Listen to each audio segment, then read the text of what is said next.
Welcome in to the 48 Minutes podcast on Believe, presented by Bet Online. I'm Ross Geiger, joined alongside Bruce Bernstein of Pure Hoops Media and World B, Michael Freer. This is episode number 76, the Shawn Bradley episode, as the 7'6" Bradley wore number 76 for 3 seasons as a member of the Philadelphia 76ers. But I'm sure we're going to be talking about the Sixers here soon, but before we get to that, the last of the major pro sports leagues is off and rolling, and college basketball is ready to go as well. BetOnline remains your top spot for all your live betting action and contests. NFL, college football, UFC, and NHL are all in full swing. BetOnline is your number one source for wagering news, odds, trends, and predictions. All the hoops betting action along with every sport available at your fingertips with both desktop and mobile access anytime. Head to BetOnline today and remember to use our promo code BLEAV, that is BLEAV, for your 50% welcome bonus on your first deposit. BetOnline, where the game starts. And tonight, Bruce, we'll start with you for opening tip. Thank you, Ross.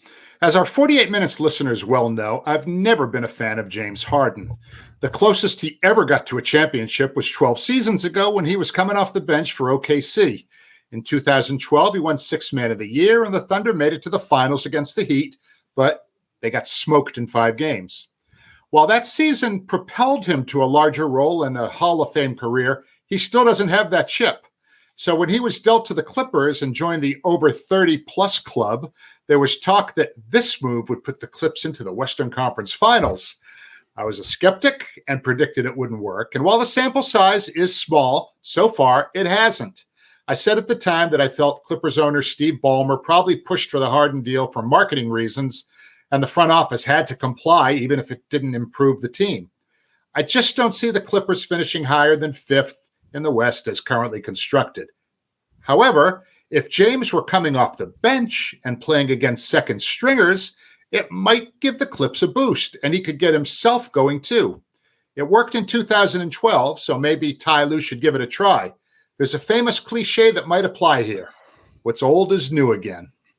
Oh, I like that there. And, they definitely need to try something. Maybe it's James Harden shaving his beard and going back to rookie OKC Harden. I mean, at this point, they might as well try something there. World B, what do you have for opening tip? Thank you, Ross.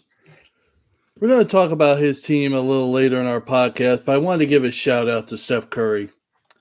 Of all the lines we probably thought we'd be using this season, the one that says Curry needs help was probably way down on the list, but he absolutely needs some help.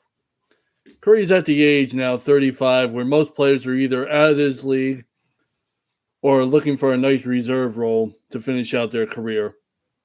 But there's Curry averaging over 30 points a game this season, shooting nearly 45% from three-point range with a usage rate of 32%, his highest in 3 seasons. But on a team that has future Hall of Famers Klay Thompson, Draymond Green, and Chris Paul, not to mention a career 19 points per game scorer like Andrew Wiggins, there is Curry basically carrying the Warriors' offense until the others catch up to him. 12 times this season, a Warriors player has scored 20 or more points, and 11 times Curry was the player. This is supposed to be Golden State's last hurrah. Only one Warrior appears to be taking that to heart right now. Yeah, well said there, World B, and I've got my concerns out west with the Warriors as well. Jonathan Kuminga is a guy I thought was going to have a breakout season. We've yet to see that breakout, so great points there.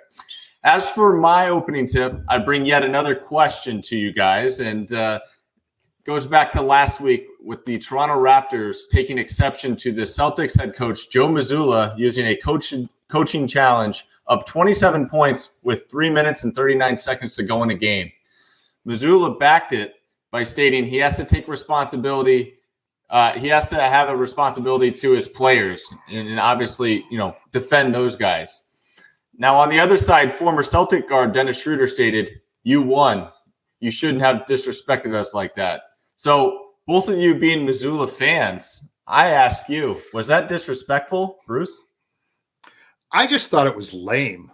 I mean, it's like, I suppose it was disrespectful because to me, it was like, what are you doing? I mean, why are you doing that? Because basketball karma, it really is a thing. So, next time around when Toronto plays Boston, you might have just given them a little bit more incentive to come out there and kick your ass, right? Yep. So not to mention the fact that it was just stupid. The game was out of hand.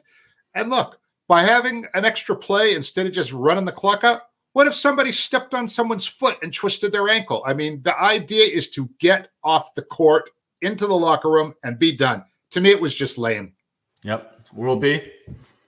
I mean, I could have done without it. It wasn't something that I don't, I really don't understand the reason why. There's really no justifiable reasons. I can't speak, inside his head, he was trying to run it up. I can't imagine why he would want to be intentionally disrespecting the Raptors. I have no idea why that would be the case. But I could have done without it. I've seen better, more respectful acts, I suppose. Yeah. No, and I kind of see what Mazzulla is doing, kind of putting on my coaching helmet here. I think obviously just kind of defending your players. You want them to continue to play hard throughout the course of the 48-minute game, despite the score. So I see it at that angle, but overall, I think I tend to side with you guys and the Toronto Raptors on this one, and let's just move on and get this game over with. So figured I'd go ahead and ask that question to you guys before we get into our first quarter, and our first half actually is going to be our teams of the week, but we're going to start out our first quarter with teams of the week spelled W-E-E-K. So World B, I'll start with you. Who was your team of the week? I'm going to go with the Mavericks. Overall 8-2 on the season. They went 4-1 last week. Beat the Clippers and the Pelicans after they lost to the Raptors of all teams. This is a team we thought was heading down the wrong direction entering this season, and they haven't shown that so far. When the games get tight, they're winning them 6-0 in those clutch games that we talked about last week. And, the duo of, everybody wants to know what's going to happen with Kyrie and Luka together, whatever. Well, when they're on the court together, they're 6-2. That's as many wins as they had last year in 17 games. So something's working out. The offense is really clicking in general, but it's really clicking when those two are on the court. So, so far it's so good for them. They haven't played a murderous schedule or anything, but they don't have to right now. You just have to win and look and, get in sync and get sharp, and I think they're doing it. Yeah, no doubt about it. They're off to a nice start there out west. Bruce, who's your team of the week? Well, we're going to stay in the Lone Star State for the Houston Rockets. Started 0-3. They're now 6-3 because they run off a 6-game winning streak. On Sunday, they overcame a Nikola Jokic triple-double and beat Denver 107-104. Now, all 6 of their wins have been at home, and 6 of their next 8 are on the road. So we're really going to see how legit they are in the next 2 to 3 weeks. Alperin Sengun has been tremendous at center. He's kind of a mini Sabonis or Joker, leading the team in scoring and rebounding, and has got 6 assists a game, which is number 2 on the team. So Ime Udoka and that crew, I mean, I liked him kind of going into the season to sort of, be better than people thought, and at least so far, they're making me look good. Yeah, they certainly are. And I think that 6-game win streak is impressive despite all those wins coming in at home, especially for such a young group. You get Big Alpy started off on the right foot to start the season, continue to work a lot of the offense through him. And I think good things are to come this season and beyond. So a lot of exciting stuff in H-Town. As for my team of the week, I'm going to go off the beaten path just a bit and give credit where credit is due, bringing to light the impressive efforts made by the Portland Trailblazers. They did lose the 2 games they played last week, but hear me out real quick. Last Wednesday, the Blazers lost in overtime on the road in Sacramento, 118-121, with chances to win the game outright at the end of regulation. And they lost yet another close one on the road on Sunday night in Los Angeles against the Lakers, 116-110. Let me also remind you that the Blazers are one of the youngest teams in the NBA and are completely without their starting backcourt, with both Anthony Simons and Scoot Henderson out due to injuries. Let's quickly have some fun here. Outside of Jeremy Grant, DeAndre Ayton, Matisse Thybulle, and Shaedon Sharpe, feel free to stop me if you guys can give me a quick player review about the rest of Chauncey Billups' current rotation. Skylar Mays, Toumani Camara, Jabari Walker, Duop Reith, and Jamari Bouye. I mean, the fact that they've lost the last 2 games, both on the road, by a combined total of 9 points is quite impressive to me, especially against those 2 teams, the Lakers and the Kings. Shout out to the Portland Trailblazers and Chauncey Billups. I certainly appreciate the efforts. Watched a few of those games and have high praises despite the 0-2 record on the week. Now, for the teams of the week, and this is WEAK, we're going to go with who we didn't like last week. And Bruce, I'll start with you for this one. All right. I'm going to go with the Los Angeles LA Clippers. They are flunking chemistry right now, 5 straight losses, including a home loss on Sunday to the brutal Grizzlies team that has been just abysmal this year. James Harden's presence has not worked out, as we alluded to at the very top of the show, at least not yet. Team's 0-4 since he's gotten there. His scoring numbers are 11 points below his career average. He's not getting to the free throw line, which is where he lived for most of his career. Perhaps the team is going through some growing pains, and I get that. So they get Denver on Tuesday night on the road, and then they host the surging Rockets on Friday. So if they should drop both of those games, they will be 3-8. So they need to turn things around really quickly because it's not looking good right now in LA. No, World B. For me, it's the Washington Wizards, and I say this with full disclosure. They are putting a beating on the Raptors on Monday as we tape this. So perhaps they read the script beforehand and got inspired.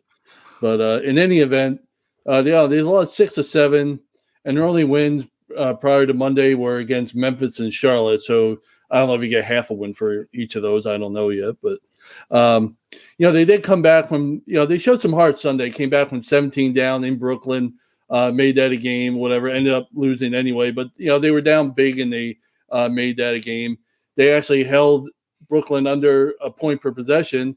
Then they go ahead and have their worst offensive game of the season, getting held way under a point possession, about 90 points per 100 possessions. So, that was a bad showing. They're the worst rebounding team in the league. They're bad defensively all in general.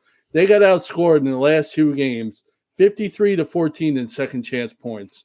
That's an unbelievable. If you average 15 second chance points a game as a team, you're doing really good, or you're doing good anyway. They gave up 53 in the last 2 games. That's unbelievable. So it's just, they can turn things around. They're looking like they're going to start on Monday. But for last week, they're the WEAK for me. Yeah. They are such a dumpster fire, man. I'll tell you what, Jordan Poole not working out very well there. And you kind of, there is some good news though for the Wizards. They do own their first round draft pick this year, and it's top 12 protected, top 13 protected. So if they finish with, in the top 12 in the lottery, they will keep that draft pick. And right now I'd say it's going to be a low single digit pick. I'd be willing to bet on that too, Bruce. I think that's a good call. I can't put mine on the level of the Wizards, but certainly along the lines of the Clippers. I must admit, last week I slid out my office drawer and placed my panic button on my desk for the Milwaukee Bucks. I've been staring at it for quite some time now, and let me tell you something. My hand is now hovering that panic button. I've not touched the button just yet, and I'm certainly not ready to press it, but the day is itching near. The Bucks went 2-2 last week with wins over Brooklyn and Detroit with Lillard on the court, and losses to the Pacers and Magic to close out their week without Lillard.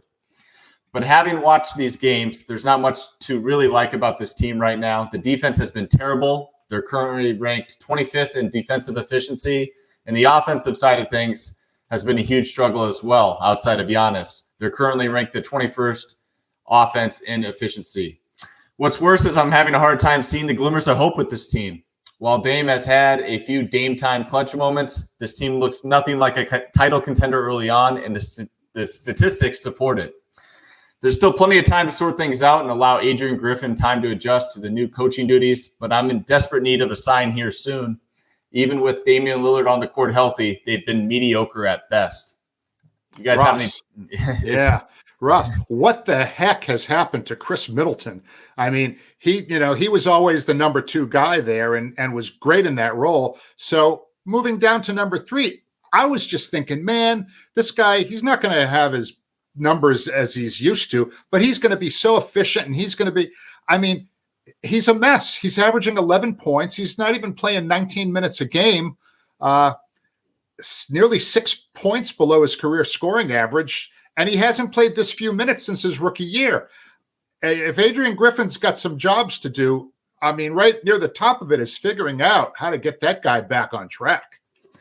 I think the biggest thing with that right now, we do need to keep into consideration with Middleton. He is on a minutes restriction. I don't know if that's coming from the front office or medical staff, but in either case, that's very tricky for one, a head coach, and two, the player. I mean, kind of knowing, how much energy should I exert here? I only have 4 minutes. I have 6 minutes left. I feel like they need to drop the minutes restriction, kind of get him going, as you're saying, Bruce, because I think it's kind of probably toying with his mindset and not knowing, I think it's like 22 minutes he had last week. And I heard our good friend Marcus Johnson on the broadcast even say, he did play 16 minutes in that first half. So what is he going to play, 4 in the second? Like, those kind of questions have got to be in the back of Chris's mind. And I think at this point, just let him loose and, he can flag down a sub if he needs one. But I'm right there with you on Middleton. And as we get into our second quarter here, let's talk about some Dragon Slayers. That's the way I've been calling this team. That's the Minnesota Timberwolves. They first took down the Nuggets on the road in Denver, handing them their first loss of the season. Then earlier last week, they handed the Celtics their first loss as the Wolves defended their home court in an impressive overtime win. And just for good measure, this team walked into Golden State on Sunday night and defeated the Warriors 116-110. Bruce, are the Wolves for real this year?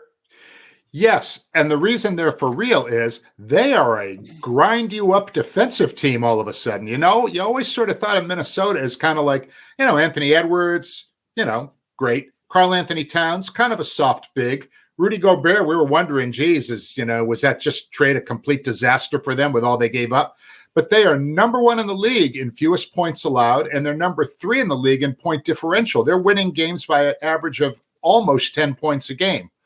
They're middle of the pack in point scores, but they played a controlled pace. They don't have a lot of possessions. They play a slower pace, but they shoot very well as a team. They're 49% from the floor as a team, 37% on threes, and a really good rebounding team. I mean, plus 5.2. That's number 3 in the NBA. World's favorite player, Anthony Edwards, is just like crushing it. He's heading for an all-NBA first or second team season. No doubt in my mind that's where he's going to end up. 28 points a game, explosive, exciting. The dunk on Dario Saric against Golden State on Sunday night was just like filthy. That was like a poster dunk for the ages. And they really do have a nice mix of veterans and youth. Rudy Gobert's reborn. He's averaging 12 and 12 and 2 blocks. Cat's 19 and 9. Rugged defenders, Jaden McDaniels, Naz Reid, one of my personal favorites. Veteran leadership, Mike Conley. Nice bench, Kyle Anderson, Shake Milton, Nickeil Alexander-Walker. And the 6-game winning streak, as you mentioned, has included Denver, Boston, and Golden State. And in those 6 wins, the Ant-Man's averaging 30. So he's leading the way for this team in every way that matters. So they're on a 5-game road trip right now. They're 2-0. They got 3 more road games this week. Golden State again, Phoenix, and New Orleans. So I love what Minnesota's got rolling there. They look to me like a serious team. Yeah, World B, what have you been seeing in the Twin Cities?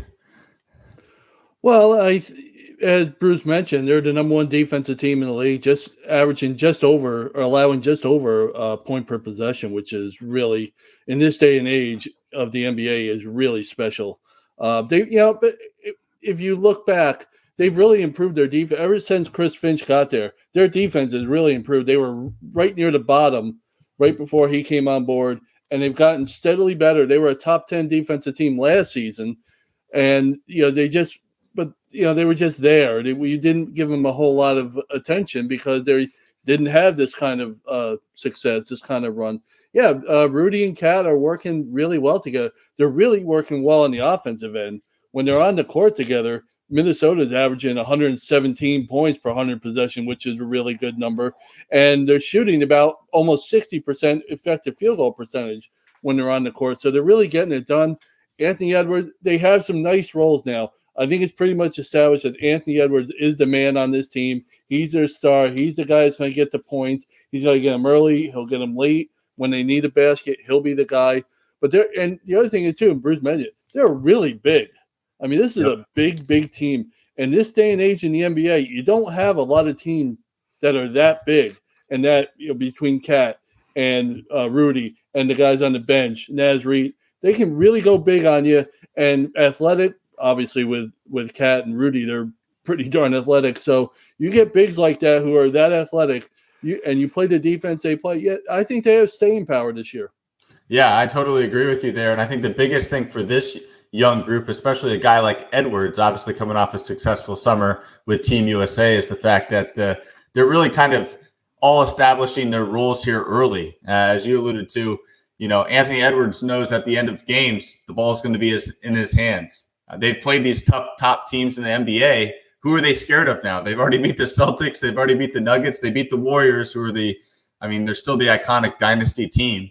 I mean, they've beaten all those guys. You put any five in front of them, and they're definitely not scared to go out there and compete against you. So they're a really scary group. And I kind of want to revisit what I had said earlier, which was almost a bold prediction at the time.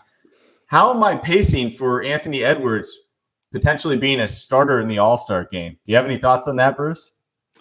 Well, he's going to have to get the votes from the fans. And, Minnesota, in spite of the fact that they're very good, they're not a big national TV team. I mean, it's true. Teams like Boston, the Lakers, Denver, whatever, they're going to be on TV all the time. So it's going to be a challenge, but he'll be on the team. I mean, there's little question about that. Yeah. World B, how many times are you going to be voting? Because, I mean, we haven't taken into account how he might vote 1,000 times a day and get him in. That's certainly possible. He doesn't need my help getting him in. I honestly think the way things go, the way the NBA has gotten so global nationally, they're not a national name. You don't have the LeBron Jameses, you don't have the Steph Currys to take up spots on TV games. But I think the basketball world knows about Anthony Edwards at this point, and if he doesn't get the votes in, like Bruce said, he'll absolutely be a all-star here. I'd also like to point out, of the three here, one of us said this was going to be the surprise team out in the Western Conference in the preseason, and I don't know who it was, but it's the guy holding the drink right now. Yeah, that's why you're on the show, World B. I mean, we're just here because of our pretty faces. You're here because you actually know stuff. Oh, well, that's a sad state for this podcast. That depends on me. Well, with that, we've gone ahead and reached our halftime buzzer, but definitely stick with us here, as World B is going to have some more thoughts on the rest of this season. You're not going to want to miss it. So we'll be back with you here shortly with the second half. And we're back with the start of the third quarter, and let's kind of turn our attention out east now, as the Sixers are crushing it, as they currently hold the top record out east, and it sure seems like Tyrese is fully maximizing his opportunity to run this show. World B, I'll start with you when it comes to the Sixers. What's your thoughts on this early season success? Very impressed. I mean, we talked during the Harden trade episode and when everything went down there, before the season, and I raised the question whether Philly was just mailing in. I was worried that they were mailing in another prime season for Joel Embiid. Well, so far it doesn't look like they're mailing anything in. They're the best team in the league. I mean, that's just how it is right now. They're the best team in the league. They've lost. The only game they lost, and I brought it up after week one, was against the Bucks when they had a 7-point lead in the fourth, and then Joel Embiid made that fateful punch pass that got him out of my MVP candidacy right away. I may have to put him back in for all I know, but they're an absolutely fantastic team right now. I mean, with the emphasis being on T for team, they can lock you down defensively if that's the way you have to play. Check Phoenix, check the Suns or Boston, and then if they have to outscore you. Check the Wizards, check the Pacers. They can do it. So they have everybody. They have the tools in place, and as Bruce mentioned earlier, all those pieces from LA really seem to be working well here. And maybe it's we got out of LA and we're reborn again, getting out of that mess. But so far, like I said, they're the best team in the league. Bruce? James who? Yeah. Right? I mean, the team, just addition by subtraction as far as I'm concerned. And yes, Batum and Robert Covington are nice additions. But look, Embiid is doing Embiid things. He's the reigning MVP. He's doing everything he did before. But Tyrese Maxey has just been absolutely unleashed. And I think Harden's departure has really opened things up for him. He now has, kind of the steering wheel of the offense, more or less. Yep. You don't have Harden just pounding the crap out of the ball and, doing James Harden things. You've got Tyrese Maxey. I mean, I've mentioned the original Boston Strangler, Andrew Toney, on occasion on this show. People of a certain age will know who I'm talking about. This dude, Tyrese Maxey, is another Boston Strangler. He's strangling everybody, though. I mean, he's an equal opportunity assassin. I mean, his shooting numbers are just crazy. I mean, he's ninth in scoring in the league, 28.6, actually scoring more per game than our boy Anthony Edwards, shooting over 50% from the floor, 43% from downtown. Okay. His assist to turnover ratio is almost 7-1. And for a guy who plays at the speed he plays, that is super impressive. I mean, he doesn't turn the ball over. And look, Embiid seems to be just fine without James. We gave James a lot of credit for him winning the MVP last year. I know World mentioned on many occasions how efficient their pick and roll game was, the best in the league by, a considerable margin, if I recall. But, second in scoring, seventh in rebounding, deadly from the free throw line as he's been his entire career, leads the NBA in free throw attempts per game, number 2 in made free throws, trailing only Damian Lillard, which is kind of interesting. Career best 5.7 assists for Joel Embiid. I mean, he's doing it all. And I got to say, I've always liked Tobias Harris, even though the last few years he hasn't really been as good as I kind of always thought he was. Well, he's good again. All right. He's in his 13th season. He's putting up his best scoring numbers in like 4 years. His shooting is just off the charts, over 56% from the floor, makes all his free throws, 90%, playing a lot of minutes, 36 and a half minutes a game, getting rebounds. I mean, everything they got going on has been a straight arrow up, notwithstanding the injury to Kelly Oubre Junior, which is a big blow to them. He's been wonderful for them, starting since Harden left the team. He's been reborn, but after that auto accident, he's going to miss time. We don't know how much. Hopefully he'll, Batum's going to take some of those minutes, but Oubre's absence is going to hurt. But boy, oh boy. And they get the Celtics again on Wednesday. So we'll see. Boston's playing New York on Monday night, and I think they're ahead after 3 quarters. So we'll see, if Philly can do it to them twice in the course of just over a week. By the way, real quick, Rod, before, if you listed 5 players, the 5 best players in the league so far this year, Philly would have 2 of them. Yeah. That's pretty good. In my opinion, I think between Maxey and MD, I don't think you can name 5 players better than, those 2, or at least 4 to cancel one of them out. So when you have 2 of the 5 best players in the league playing on your team, you're ready to be something special. No doubt about it. And I don't think that's an opinion right now. I think that's a fact. And the thing I've really enjoyed watching with this team now under the leadership of Nick Nurse is he's really got these guys executing on 2 different levels, the pace and the space. I mean, on both defense and offense, I mean, they get the defensive stops. Maxey's pushing the ball with pace. They get the ball to Embiid where he's averaging 5.7 assists per game. They're doing it with the space. And whenever you bring help, guys like Tobias Harris and others are really benefiting. And, of course, one of those beneficiaries, unfortunately, was Kelly Oubre. Definitely hurts to hear the news with him. But, going back to that trade, Bruce, I mean, they did get back some pieces that conveniently kind of fit what they need now in Oubre's absence. And we saw that with Batum starting. Obviously, Covington's back in town. So it seems like everything's kind of clicking at the right time for this team. And seeing Maxey really kind of take that next step's been really fun. I think all NBA fans should be really enjoying this because, as you said, he's been super efficient. and he's a quality point guard. So definitely can't take that for granted around the NBA. So I'm sorry. I was just going to say, you know who I really like off of their bench? He doesn't put up big numbers. He doesn't even play a lot of minutes. Paul Reed, or B-Ball Paul, right? Yeah. That dude, I mean, because most of the guys coming off of their bench are veterans, Batum, Patrick Beverly, Covington, who's back kind of where he started, in Philly. But this Paul Reed, man, I mean, he's only averaging like 4 points, a couple rebounds, but he's got some hops. And when he comes into the game, you have to account for him. I mean, he had a couple really nice plays against Boston in that win the other day where it's like, here's a guy, just a role player. I think he's got a pretty bright future, though, maybe somewhere else. But I really like him. I think, when you start watching Philly more, some of the more casual fans who might catch a Philly game, watch that guy. He's like a pogo stick. And by the way, we talked about before the season, it was supposed to be in the East, and we all did. I did it. Everybody did. Boston, Milwaukee, and everybody else. I talked about, maybe the Knicks can get up to the 3 spot because Philly's going to drop. And now you look at the way things are shaping up.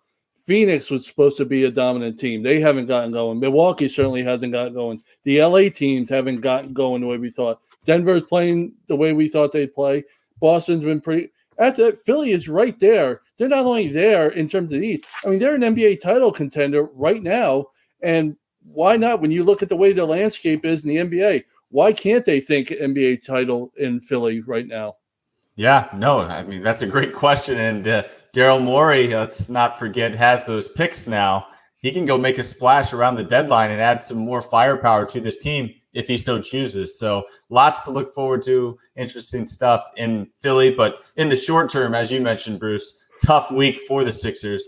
They face both the Pacers and Celtics. So that will be a challenging task, and I'm sure we'll have things to say about that next week on the show. But as we get to our fourth quarter here, let's get back to our three-man weave. It is back, and let's start off discussing the Golden State Warriors' home woes. Bruce? Last year they were 33-8 at home and 11-30 on the road. They couldn't lose at home. They couldn't win on the road. Well, for some reason this year, they're only 1-3 at home, but they're 5-2 on the road. Their home losses are to Phoenix, Cleveland, and Minnesota, and the lone home win was by 1 point over Sac. Who knew that Jordan Poole's absence would lead to such a crushing, home court performance? World B, anything to add there as far as the records are concerned? As the offense, it's really uncanny to see how far the offense has dropped at home this year. I mean, they're shooting under 30% from 3-point range at home, which you just don't figure. Well, everybody's shooting. Outside of Steph Curry, nobody's getting the job done. And offensive efficiency, we expect them to be one of the best in the league, and they're 105 points per 100 possessions. That's at home. That's just not going to get it done. This is what they were doing on the road last season, like Bruce mentioned, when that was their bugaboo. Now they'll get it going. You assume they'll get it going at some point. Sunday night was the second game of a home and home, and they've done that already with success. But they are, pushing Social Security age, so it's a little tough for to get every. I believe it might be their third back-to-back already this season. And they play on Tuesday, so that's 3 games in 4 days. We'll see what happens with them. I think this is 6-game homestand for them, and they're two games in. I think it's the second longest they'll have all season. So they really would like to get going here the rest of the week, but they got to pick up the offense. No, they definitely do. And when it comes to the offense, as much as we were giving Tobias Harris his flowers in Philadelphia, the guy that definitely doesn't deserve flowers right now is Andrew Wiggins. I mean, for all our fantasy basketball listeners out there, I mean, obviously don't drop him, but he's been a droppable player so far this year in fantasy basketball. It's been that bad for him. Jonathan Kuminga, I mentioned him a little earlier on in the show, had a great breakout preseason performance and then kind of just back to 12 points a night at best. He's not really giving them that lift off the bench that they were maybe hoping for. So somebody's got to step up. Obviously, Steph Curry is doing what he can, as you alluded to, World B, in your opening tip there. But, man, I just don't know where it's coming from. Draymond Green, he can orchestrate an offense, but he's not going to be putting up points for you. I think it's got to be back. Andrew Wiggins has to find his stride. Oh, I agree. I totally agree. 11 points a game or something like that. I mean, it just can't be done. By the way, the answer to the trivia question I gave at the beginning about 11 out of 12 players getting 20-point games, Steph had 11 of them. The other one was Dario there, just so. Oh wow! It wasn't Clay, it wasn't Dre, it wasn't Chris Paul or Andrew Wiggins or any of those guys. That's who it was. So yeah, Klay Thompson's not really shooting the ball that well. He came back last season. He's really become Klay Thompson, just a 3-point guy at this point. You know, he really doesn't take the ball to the hole very much. He doesn't shoot most of his shots are outside. The majority of his shots are outside. He's just not hitting them right now. I think it's 34% from the above the break area, the 3-point line. That's not Klay Thompson percentages that we're used to seeing. And there's really it could be a slump. We're only in week 3, so it could just be an early season slump, but certainly hasn't affected Steph. I don't know why the rest of the team can't follow suit. Well, Draymond's getting up there. I think we've seen certain parts of his game declining a little bit over the, past, couple of years. And as you mentioned, Klay, look, he's battled the injuries. Yes, he's been back, but, he's now north of 30 and with a lot of, miles on him. Look, all of those guys, it's kind of like the LeBron James deal in that every season for them has featured like an extra 20 games.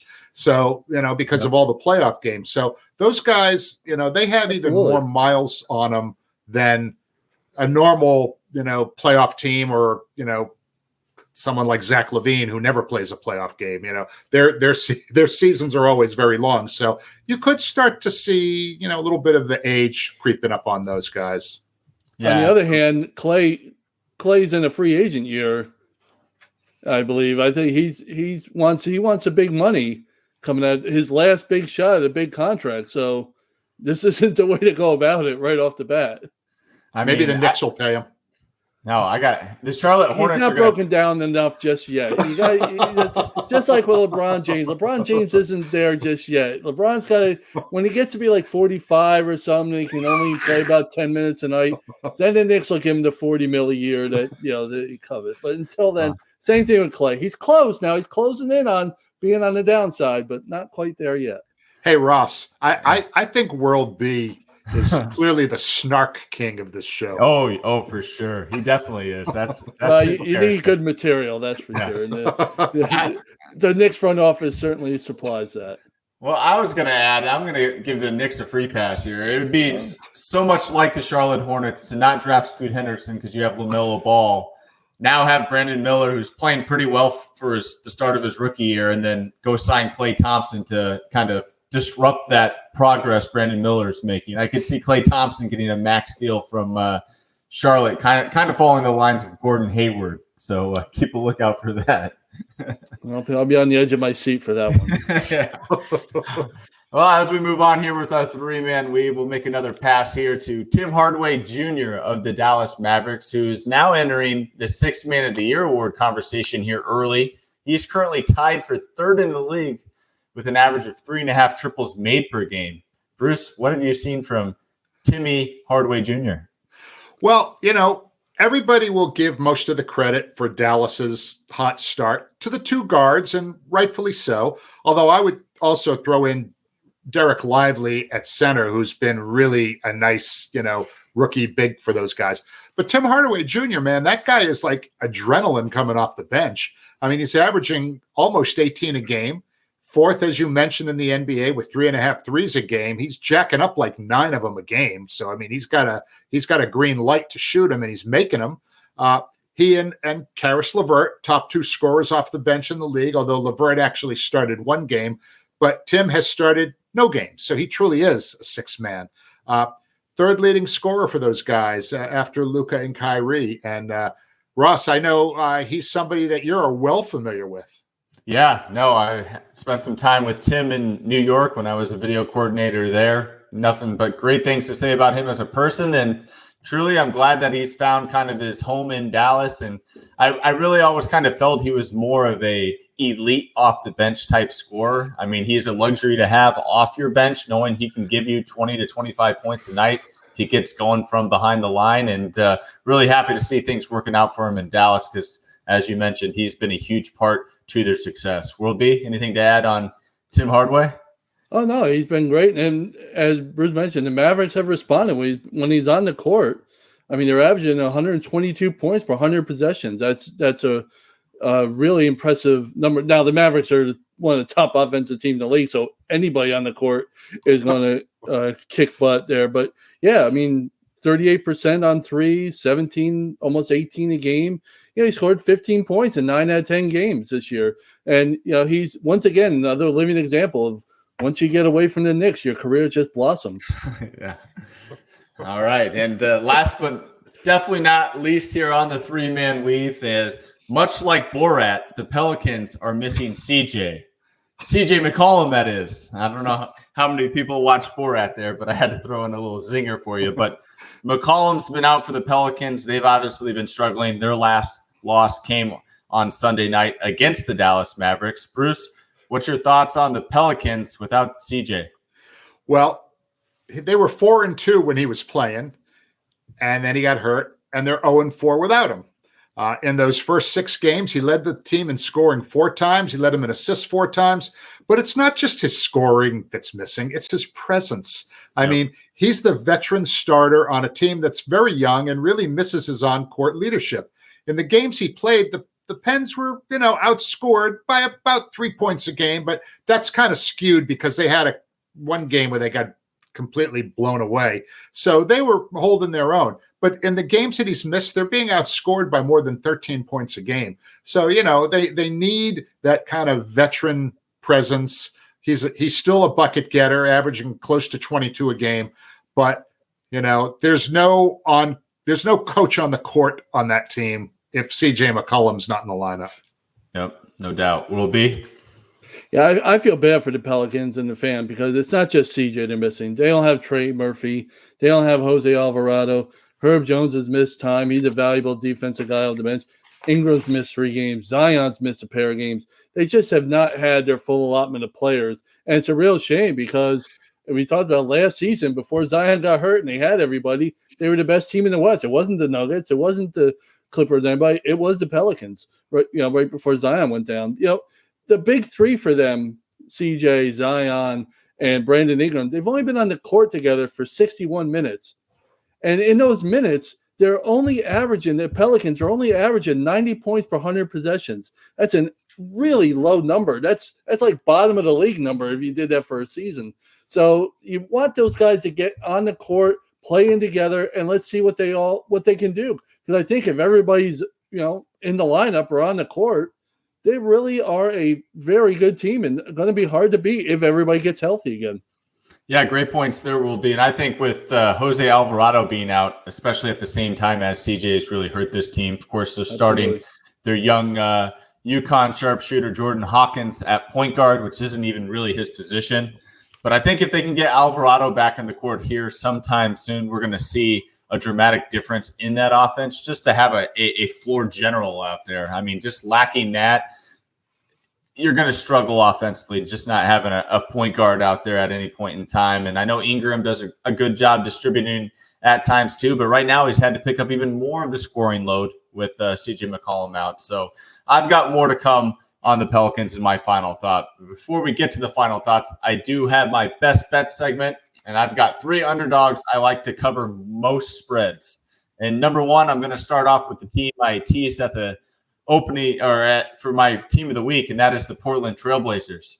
Of course, you should continue to keep an eye out on their spreads. Reason I like them to cover, they've not only kept games close with a current season point differential of minus 5.3, but they do have a guy to turn to down the stretch in Jeremy Grant, who does have the ability to knock down clutch shots. Number 2, did you really think I'd go an entire show without mentioning Bismack Biyombo and the Memphis Grizzlies? Believe it or not, the Grizzlies currently have a point differential of minus 5.5 on the season, despite their record. And much like in Portland, this team competes till the very end. They can string together defensive stops, turn to Desmond Bane down the stretch who can get hot, and they are a classic backdoor cover candidate. And last but certainly not least is the Detroit Pistons. They immediately will elevate themselves to the top of this list should Bojan Bogdanovic come back here soon. Yet another ultra-competitive young group with a minus 4.5 point differential on the season. At the same time, stay cautious with the Pistons because they tend to run out of gas, and Cade Cunningham hasn't developed into a closer the way they need him to down the stretch. But if the spread is too disrespectful, pounce on it. And that will do it for Ross's bets here tonight. And let's go ahead and get into our final thoughts, Bruce. Kelly Oubre Junior, the aforementioned, whose name has come up a couple times in the show. I feel horribly for this guy. In the past, I've criticized him for his style of play and kind of poked fun at his good looks. I always said he never saw a shot or a mirror that he didn't like. But what happened to him on Saturday in Philadelphia makes me really angry. Oubre, who lives in Center City, was crossing the street at around 7 o'clock on Saturday night near his home when he was struck by a vehicle which fled the scene, okay? He's going to miss considerable time with a broken rib and some other injuries. He's expected to return this season, but who knows if he's going to be the same when he comes back. As Ross mentioned before, ribs are a tricky thing. You take a lot of contact there and it affects your shooting motion. It's a big deal. Since joining the Sixers, he's been a major reason why they got off to an 8-1 start. After James Harden was traded, he moved into the starting lineup, averaged more than 16 on very efficient shooting. So hopefully Kelly will be a quick healer and come back strong. Police are still searching for the driver of that silver vehicle that hit Oubre, and we hope they find them soon and they are punished. Get well soon, Kelly. Yeah, our thoughts go out to Kelly Oubre, and just devastating news out of Philadelphia hearing that. Don't wish that on anyone, especially a guy like Oubre that signed a 1-year deal, got off to a great start, and to have this kind of be a speed block there is just very disheartening. So prayers up to him. World B. Thank you, Ross. In our preseason prediction podcast a few weeks ago, I made the statement that I thought Billy Donovan would be the first coach to be replaced this season. After the Bulls decided it was necessary to have a players-only meeting after the season opener, I thought that prediction would be pretty solid. But the season hasn't become a disaster just yet. See how they're playing against Milwaukee on Monday, for an example.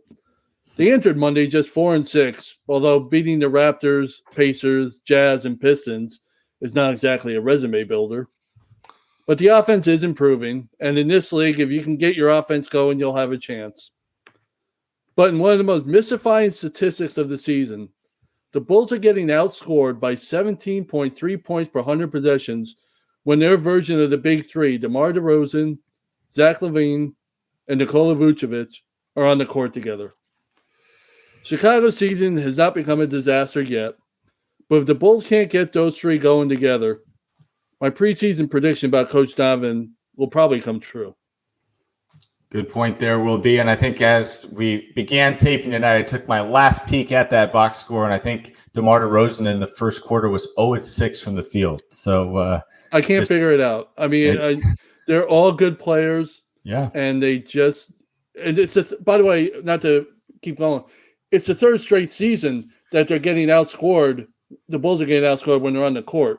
Every year they've been together, they've been outscored in the season. It's just hard to figure out. Definitely. As for my final thought, following the Pelicans' loss to the Mavericks on Sunday, Zion Williamson had this to say, quote, "Last year we had a team meeting and we brought up some things I can do better, especially with buying into the program. Right now it's tough. I'm taking a little bit of a back seat right now. I'm trusting the process. I'm trying my best to buy in right now." So my confusion is, what is so tough about this? Is it tough buying into a program? What kind of backseat are you referring to? Right now, you should be taking a forward seat with CJ McCollum being out. I'm no expert, but I don't believe the Pelicans are asking you to take a back seat while on the floor at all, even if CJ is out there. To me, it's just tough not having CJ McCollum, a leader that has been counted upon, does buy into the system, and leads by example. So I would encourage Zion Williamson to do the same and start leading by example. But what do I know? And with that, that will do it for this edition of the 48 Minutes Podcast on Believe, presented by Bet Online. Thanks for tuning in, and we'll be back with you next week to be sure you're up to date in 48 on all things around the association. Take care, everybody.